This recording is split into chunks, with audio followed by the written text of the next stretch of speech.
बिस्मिल्लाहिर्रहमानिर्रहीम। सबसे पहले सर मैं आपका बहुत मशकूर हूँ कि आपने मुझे मौका दिया इंटरव्यू के लिए। मेरा नाम मिर्ज़ा ख़ान है और मेरा ताल्लुक़ यहाँ न्यू बावर डिस्ट्रिक्ट लोरलाई से है। यहाँ पर करंटली हमारी एक ट्रेनिंग हुई जिसमें हमें ट्रेन किया गया एज आ टीचर कि हम क्लासरूम को किस तरह मैनेज कर सकते हैं।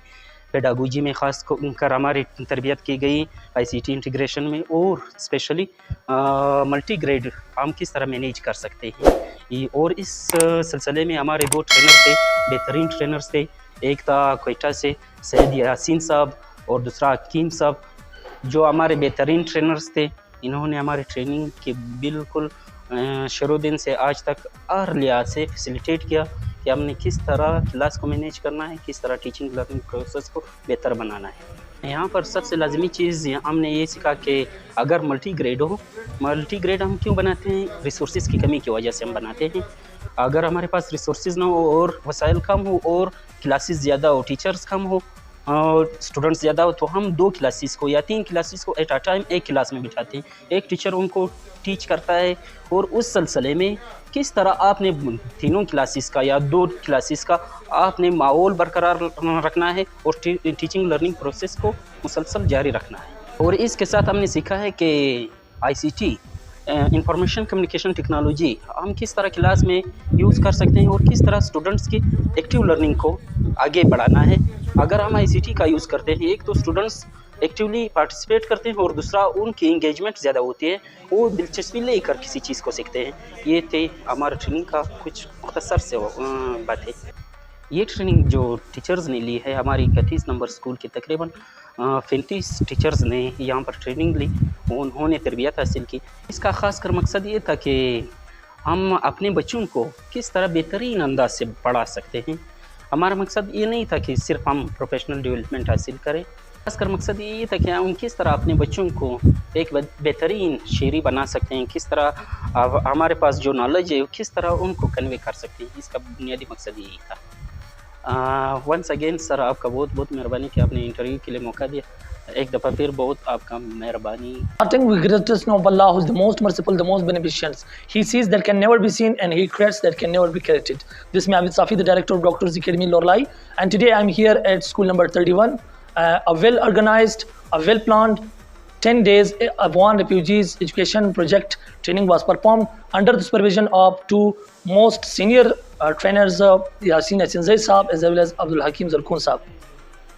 In this 10 days training, we learned some new things like ICT use in education and as well as multigrade class teaching, that how the teachers will perform their activities in multigrade classes. We need multigrade classes at that time when there are a lot of teachers, and this issue is increasing day by day, multigrade classes. I want to say you that multigrade classes are that when there are a lot of teachers and a lot of schools and they have no any classrooms, and multigrade teaching is always we need at that time, that when there is the lack of teachers, student and as well as classrooms. This issue is increasing day by day in Balochistan, so Balochistan government should perform and as well as their duty very well, that they should remove this problem from Balochistan.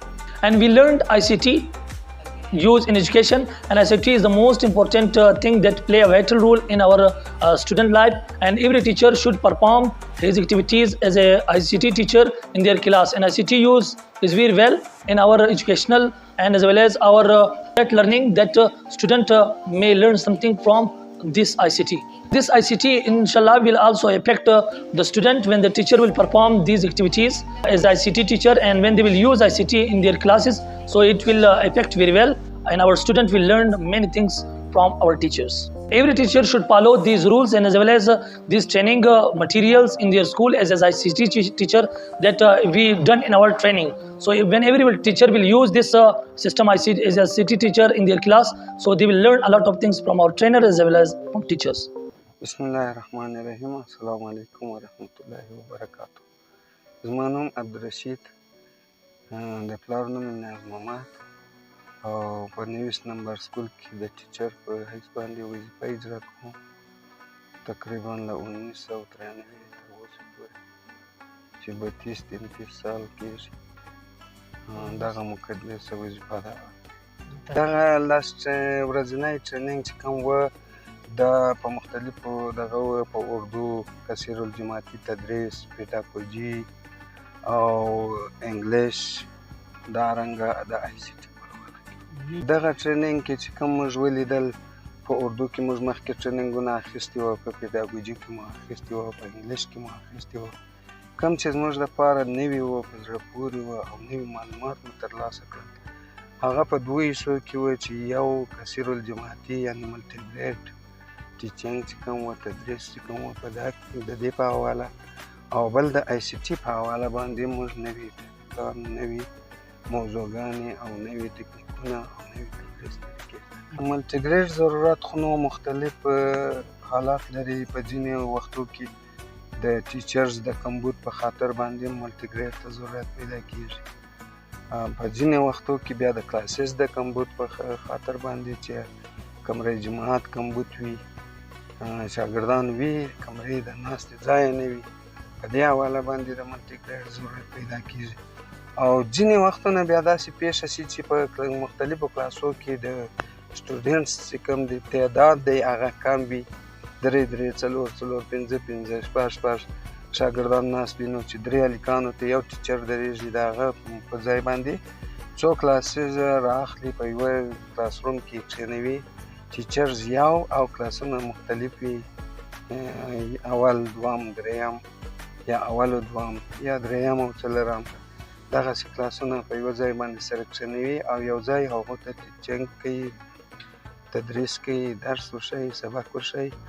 په آی سی ټي کې چې کوم وه موږ په دې کې مختلف شیان چې کوم زده کړل، هغه یو دا و چیټ جي پي ټي په حواله باندې او د ډیپ سیک په حواله باندې موږ نوي معلومات زده کړل چې په هغو کې موږ ته د هر شي په اړه باندې که موږ وغواړو د لیسن پلان په حواله باندې، د رزلټ په حواله باندې، د سټوډنټس د لیست برابرېدو په حواله باندې، د ریپورټ په حواله باندې موږ له دغو ډیوایسو څخه کار اخیستلی شو. او د هغې سره سره ډیجیټل اسسمنټ چې کوم وه ټولز وه، مختلف ټولز وه، د هغو په حواله باندې موږ کار وکړ. او آی سی ټي اینډ ساینس ایجوکیشن چې وه، د دې په حواله باندې موږ زده کړې وکړلې. انشاءالله دا زده کړې زموږ دپاره ډېرې مؤثرې او په زړه پورې.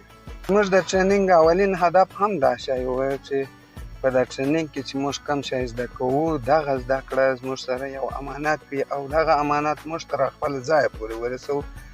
زموږ ځای معلوم دی چې موږ د یوې کښتۍ سواره چې یو، هغه څوک یو؟ معلم او شاګرد، ټیچر او سټوډنټس. نو دغه شیان چې موږ دلته نوي معلومات ترلاسه کړه، نوي شیان مو زده کړه، یا په نویو معلوماتو یا په زړو معلوماتو کې نوي ټاپکان زده کړل، دا به موږ وړو په خپل تدریس کې به کاروو تر څو هغه کومه نتیجه، کوم هدف، کوم مقصد، کوم مرام چې زموږ دی، هغه مرام ته په مثبت یا پازیټیو ډول باندې موږ خپل ځانونه ورسوو او دا خپلو شاګردانو ورسوو تر څو د دوی په سویه کې هم تغییر راسي. دا کومه سویه چې د دوی اوس ده، په دې کې بهبود راسي، پرمختګ راسي او صحیح رضایت ورکړي. ډېره مننه چې تاسو موږ ته وخت